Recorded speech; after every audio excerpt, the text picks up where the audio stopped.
Kayaknya aku sempat bilang Manda, sayang kalau misalkan memang setelah selesai acara atau syutingnya di belakang kamera, kamu jangan, kalau bisa lebih baik jaga jarak sama lawan main kamu. Billy Syahputra rupanya pernah mengingatkan Amanda Manopo agar jaga jarak dengan Arya Saloka. Hal itu terjadi saat dirinya masih berpacaran dengan Amanda Manopo pada 2021 silam.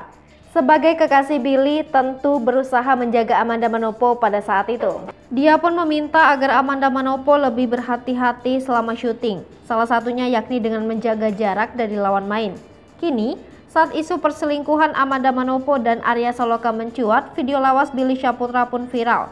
Saat itu Billy Syahputra tampil di kanal YouTube Ati Nurwahyuni pada 22 Januari 2021 silam.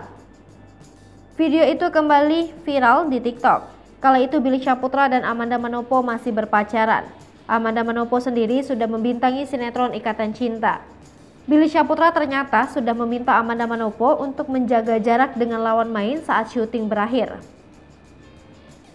Bukan cemburu atau mengekang, adik Olga Syahputra itu hanya berniat menjaga nama baik Amanda Manopo. Apalagi sosok Amanda Manopo kian populer usai membintangi Ikatan Cinta. Berbagai isu perselingkuhan pun kerap menerpa mereka. Belum lagi Arya Saloka sudah berstatus sebagai suami orang. Billy Syahputra seolah sudah meramalkan tersebarnya video kemesraan Amanda Manopo dan Arya Saloka.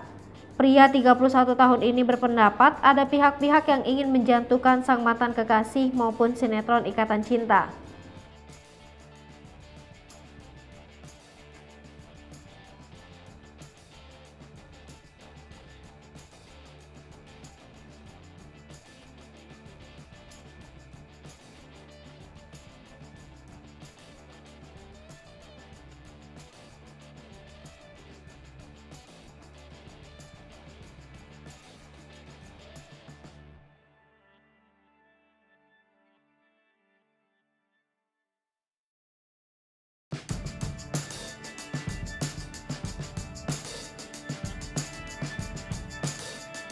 Bukan berarti aku mengekang, bukan berarti aku cemburu ibu, tapi untuk menjaga itu semua. Dia pun menyinggung soal menjaga hati Putri N sebagai istri Arya Saloka. Untuk itu dia meminta Amanda Manopo agar selalu berhati-hati. Sebelumnya diberitakan jika video Amanda Manopo dan Arya Saloka viral di media sosial. Keduanya terlihat bermesraan di dalam mobil. Bahkan Arya Saloka tampak begitu mesra menciumi tangan Amanda Manopo. Hai pemirsa Sri Popo TV, jangan lupa komen, like, dan subscribe, serta tonton terus berita-berita terupdate lain